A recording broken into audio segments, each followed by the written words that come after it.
Now turn to Section 1. Section 1. You are going to hear a conversation between an agent and a student. First, you have some time to look at questions 1 to 6.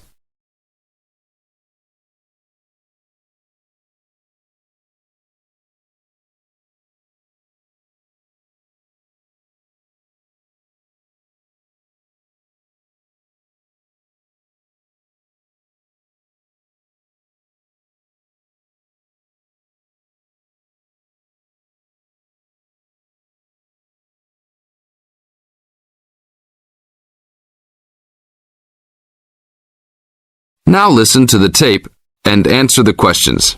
1 to 6. Good afternoon. Good afternoon. Do you rent apartments here? Yes, among other things. Are you looking to rent an apartment? Maybe, but I think I might actually be more interested in renting a house. Do you rent those as well? Yes, we do. Will you be renting alone? No, I have 2 friends that will live with me, but I'll be the primary renter. My friends don't have a source of income, which is kind of disappointing, but I do. I'm an artist, and I've already sold a number of paintings. I just moved to town to try to get more of my work shown. Oh, so you would like to be near the uptown area? That's where most of the galleries are, right? Yes, and there's a large area of homes only a couple of blocks away. Great. I don't have a car, so I prefer being within biking distance of the galleries. That would certainly be possible. Well, let me see. There's a large 4-bedroom house right off Main Street. That sounds good. I'd love to have extra rooms for my paintings. How much is it per month? Around $950. Ouch, that's too much for now. Do you have anything a bit cheaper? I have a 3-bedroom that's for $650. That is definitely affordable, but I did want at least 1 extra room. Is there anything else with more rooms? Oh, here's another 5-bedroom that's vacant right now. It's further away, about a mile from the gallery area, but they're only asking $800. That's a deal for so much space. Well, a mile isn't so bad. It's only a 5-minute bike ride, and that price is okay. I'd like to see that one. Can you give me the address? Sure. It's on 1566 Honeysuckle, Honeysuckle Drive, Wood Heights. Now look at questions 7 to 10.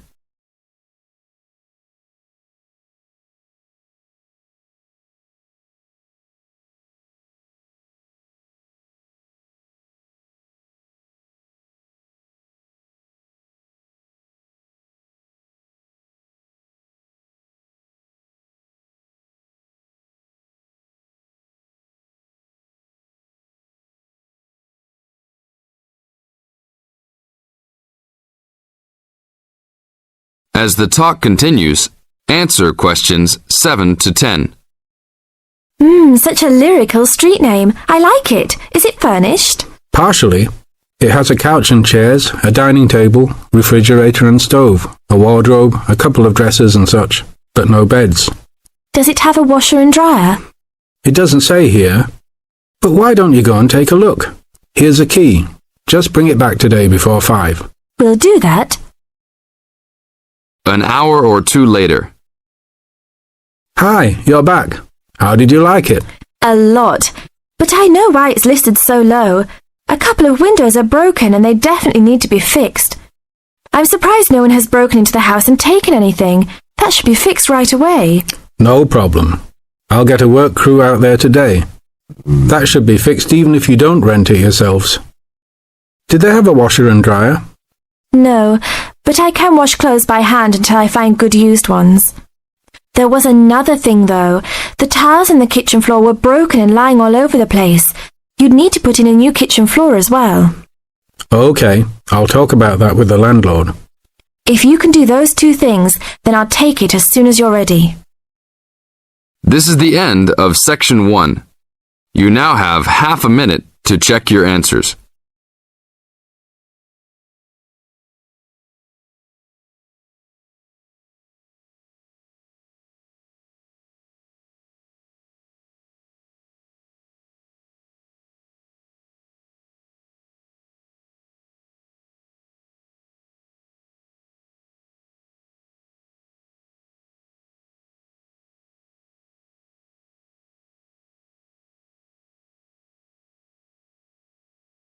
Now turn to Section 2. Section 2. In this section, you'll hear an introduction on cheese making. Now you have some time to look at questions 11 to 14.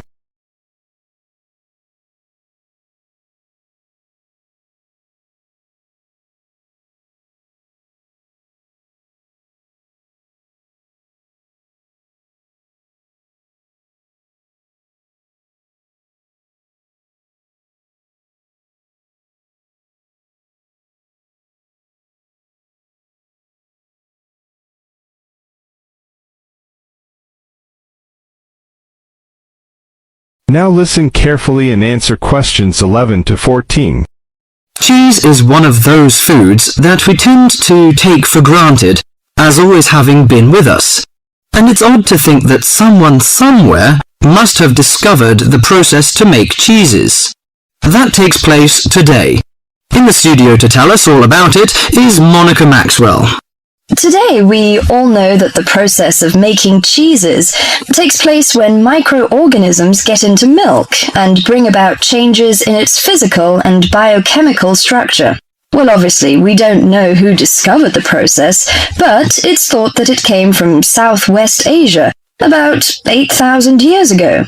In the early time, there were mainly two types of cheeses. One of them was rather tasteless and bland, in the case of the so-called fresh cheeses, which are eaten immediately after the milk has coagulated. And another one was rough-tasting and salty, in the case of the ripened cheeses, which are made by adding salt to the soft fresh cheese and allowing other biochemical processes to continue so that a stronger taste and a more solid texture resulted. The ancient Romans changed all that.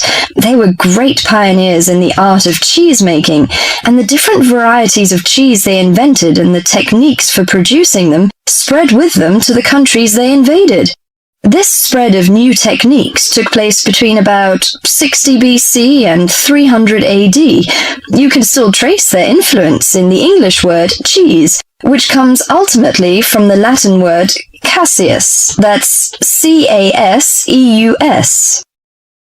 Now you have some time to look at questions 15 to 20.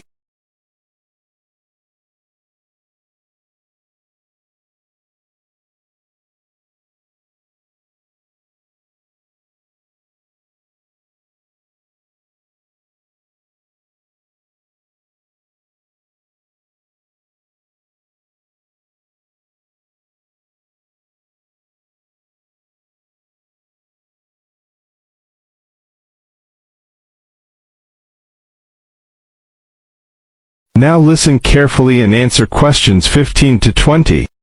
At this stage in history, people weren't aware in a scientific way of the role of different microorganisms and enzymes in producing different types of cheese. But they knew from experience that cheese's tastes were relevant to something. If you kept your milk or your pre-cheese mixture at a certain temperature or in a certain environment, things would turn out in a certain way. In the 19th century, with the increasing knowledge about microorganism, there came the next great step forward in cheese making. Once it was known exactly which microorganism was involved in the different stages of producing a cheese, and how the presence of different microorganisms affected the taste, it was possible to introduce them deliberately and to industrialize the process. Nowadays, cheese is made on a large scale in factories, although the small producer working from his dairy farm continued to exist and still exists today.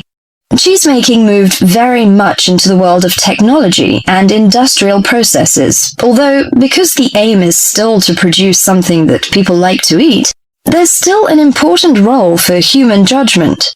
People still go round tasting the young cheese at different stages to see how it's getting on, and may add a bit of this or that to improve the final taste. Whatever the scale of production, there is still room for the development of art alongside the technology. That is the end of Section 2. You now have half a minute to check your answers.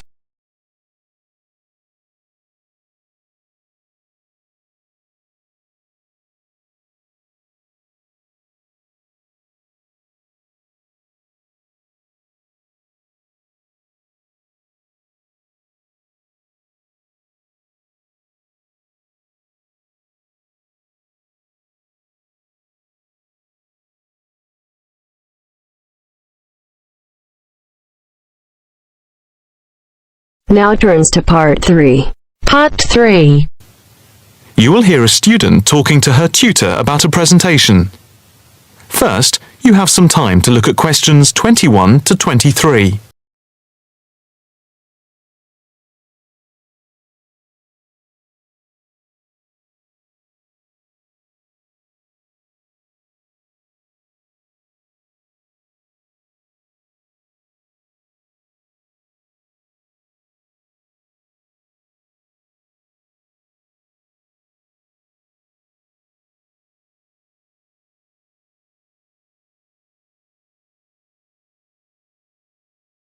Now listen carefully and answer questions 21 to 23. Excuse me, Dr. Owen, Oh, hello, Karen. Have you got a few moments? Yeah, sure. How can I help you?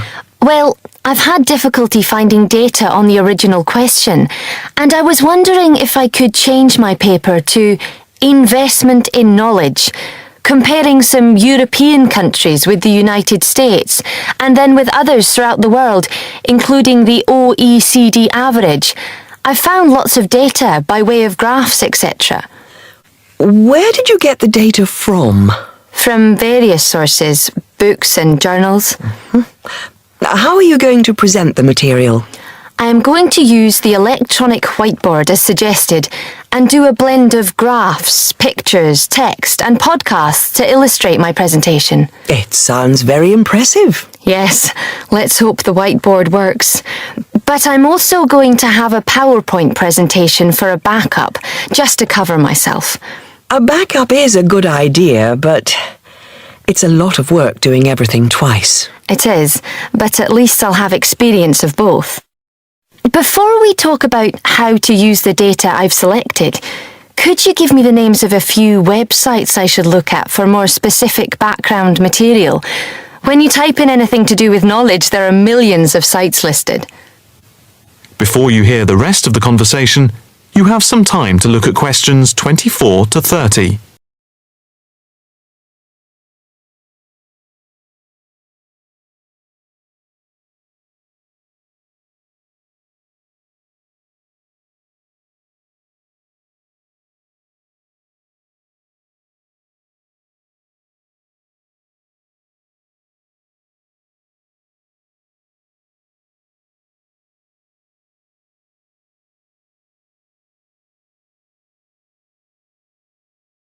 Now listen carefully and answer questions 24 to 30.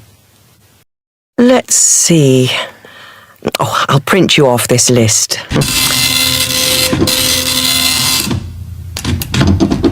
Oh, there we go. Right. Do I really need to study everything on these? No, I suggest there are 5 or 6 you can look at. The one you have to go through is the IT department section on the university site, which is www.kmul.org. It has articles by all of us in the department and has links to useful information, so I think it is essential to look at this. Okay, I've already been on it, but I'll tick that one as a must-read. And there's a site which is hosted by Pollock. It's investmentit.com.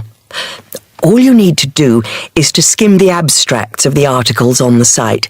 They'll give you a general idea about the effects of investment in knowledge. Yes, that sounds good. It cuts out having to read everything. What about this one? knowledgejournal.com. If I remember, it's not that useful. I would say that there are very few things that you need to read there. Then there's itknowledgereview.com. It's got loads of articles, but it's probably best just to read those that have come out in the last term or so. Do you have to subscribe? No, it's free from the university library. And another free journal online is itonline.com. I wouldn't say it's essential to read it, but it is beneficial. And so I think it is worth a look. If you think it's useful, there is no harm in looking at it. But nationalstatistics.com is worth looking at and trying out the links that it gives. I think these are probably enough to be getting on with. I think so. there's another thing I want to ask about. How much material should I use in my presentation? Avoid crowding the screen. If you have lots of information at one time, people will not be able to follow it and will just switch off. That's worth remembering. I've been in lectures where there was too much detail on the screen and it was impossible to read quickly. But what about visuals? Do you think it's okay to mix visuals and text? Visuals are very useful, but they must be relevant, or else people will get confused about what they mean and why they are there, and they won't pay attention to what you are saying. So be careful. From what I can see, you have the makings of a very good presentation. Thank you. That is the end of part 3. You now have half a minute to check your answers.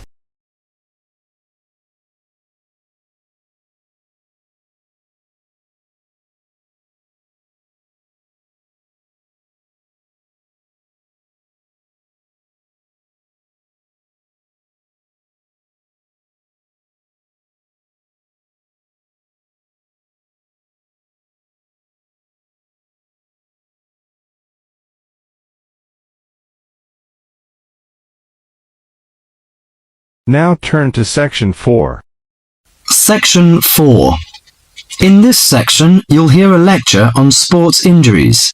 First, you have some time to look at questions 31 to 40.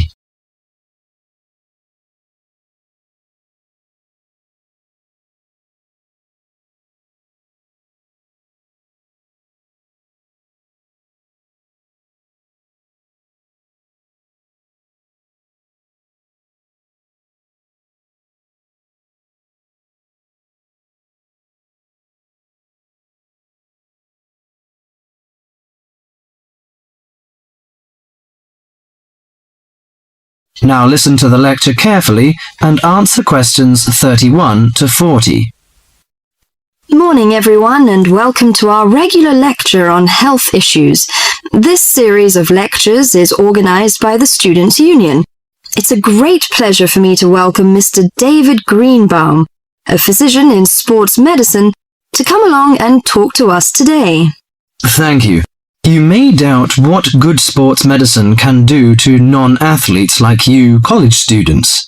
According to public assumptions, sports medicine doctors deal only with sporting injuries.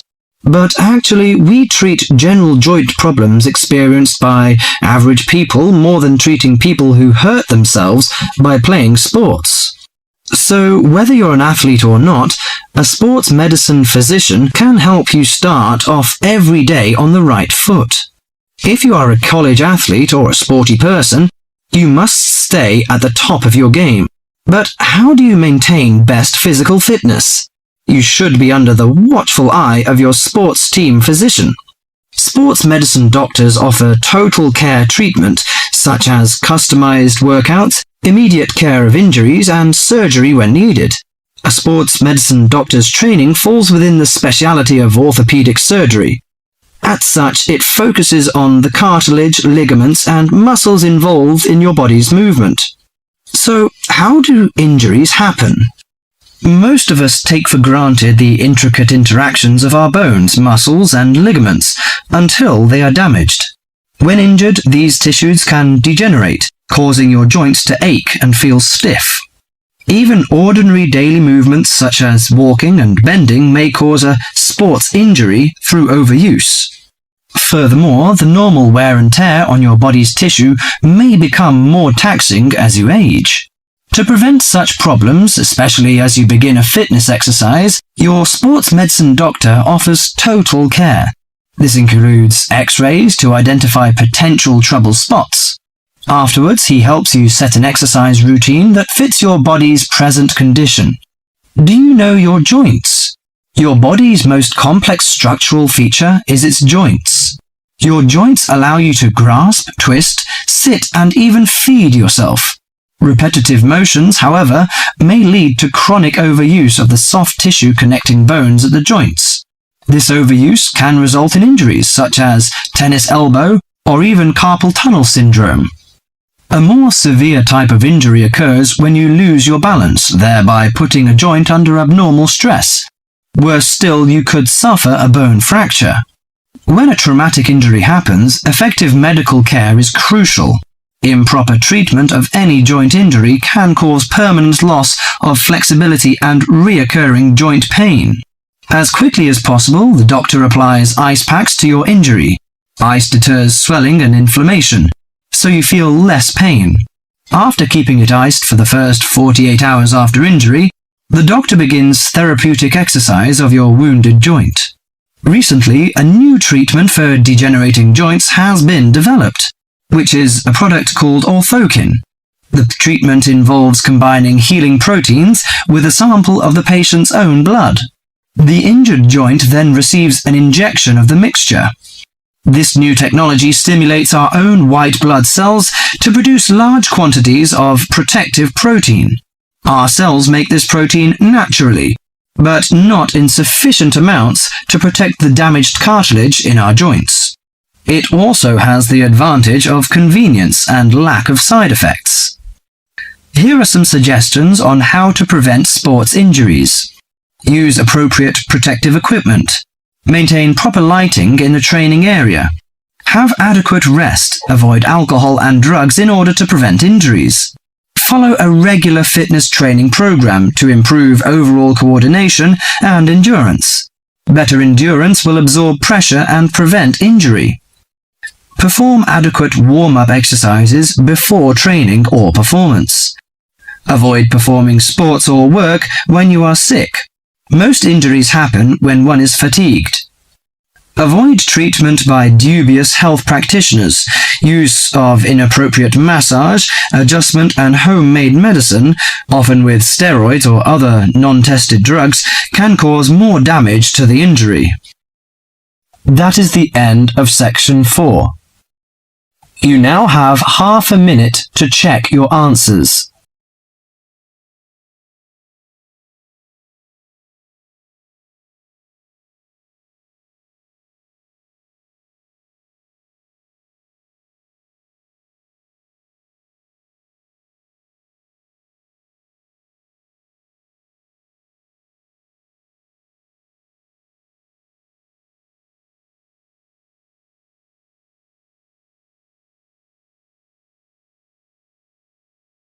Give it to me.